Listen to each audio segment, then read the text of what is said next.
Bonjour, bienvenue à ce deuxième sur 4 vidéos en ce mois de novembre, le mois des morts, où il me fera plaisir de vous parler et de vous lire des extraits de mon livre La mort et moi, anecdotes savoureuses sur ma vie au salon funéraire et après.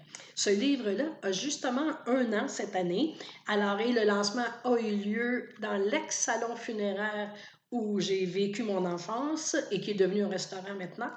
Mais avant d'aller plus loin, je veux juste me présenter au cas où vous tombez sur mon vidéo par hasard ou parce que quelqu'un vous l'a partagé et que vous ne me connaissez pas. Mon nom est Aline Lévesque, je suis auteure et artiste peintre et j'ai 10 livres à mon crédit qui sont tous en développement personnel ou en spiritualité. Alors, l'an dernier, j'ai donc édité moi-même ce livre-là, La mort et moi, et qui contient 4 parties, en fait, très simples. C'est un livre bon pour le cœur, et une cliente, une lectrice me disait qu'il se lit comme un petit pain chaud. Alors, en fait, il y a 4 parties, comme je viens de mentionner. La première partie concerne les anecdotes de mon enfance, comment ça s'est vécu, et qu'entre la vie et la mort chez nous, il n'y avait que le mur de la cuisine. Et j'ai dans mon premier vidéo, je vous ai lu un extrait là, de comment a parti ce projet-là. La deuxième partie du livre concerne des réflexions sur le deuil, et c'est un extrait aujourd'hui que je vais vous lire. Et Dieu sait que avec ce que nous vivons, avec le COVID, les confinements, moi-même expatriée depuis 1 an au Texas, en plein cœur de l'activité électorale et du COVID, les deuils, on en a plein à faire et c'est important de savoir qu'est-ce qui nous arrive à ce moment-là. Et cette deuxième partie en traite. La troisième partie, c'est des réflexions sur la mort et vous allez voir que je peux vous faire sourire même si on parle de la mort comme telle. Et la quatrième partie, c'est vraiment ma finale de ce que j'ai vécu dans les dernières années en termes de deuil et qui m'ont fait découvrir des cadeaux du deuil, des cadeaux extraordinaires. Alors, aujourd'hui, d'abord, le but premier de ce livre-là est d'arriver à qu'on puisse parler de la mort aussi naturellement que des élections, de la température ou même du COVID. Alors, je vous donne déjà un extrait. Ce sont de tout petits chapitres, et là je suis à la page 65, qui parle des deuils reliés à l'âge. Alors, à tout âge, nous pouvons vivre des deuils de tout ordre.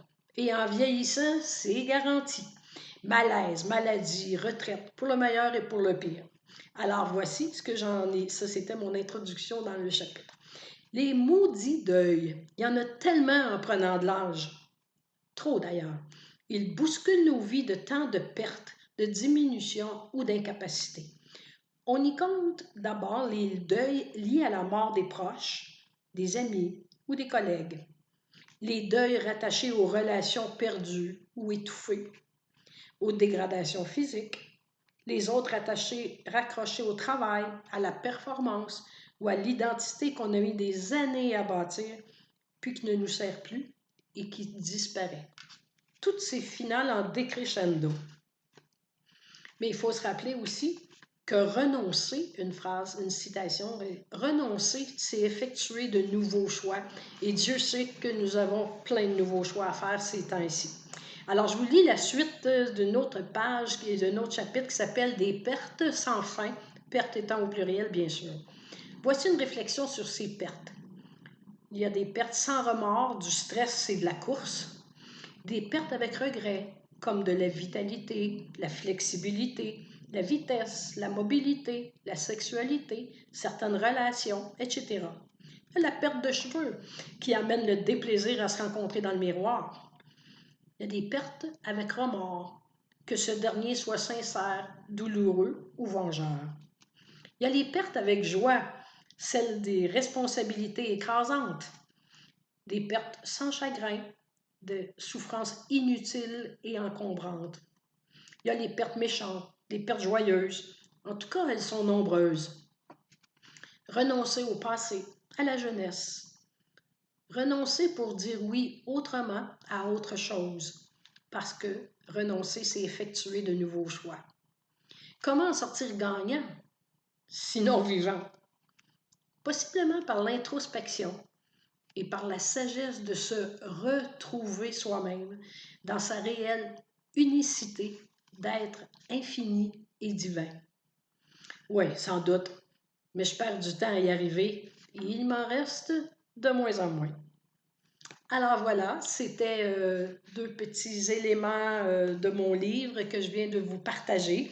Et comme tel, s'il vous intéresse ça vous intéresse de vous le procurer, vous allez dans ma boutique, tout simplement, dans mon site alinelevesque.com et vous allez trouver ce livre-là sous deux formats, le format papier qui est à 15 et le format PDF si vous aimez mieux le lire et le garder tout près dans votre ordinateur ou j'allais dire tablette.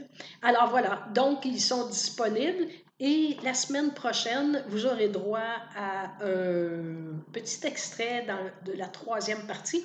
Et d'ici là, bien, pensez que vivre, c'est aussi arriver à mourir un jour, mais mourir, c'est d'abord d'accepter de vivre, d'abord et avant tout, ce qu'on fait aujourd'hui même. Au plaisir, au revoir.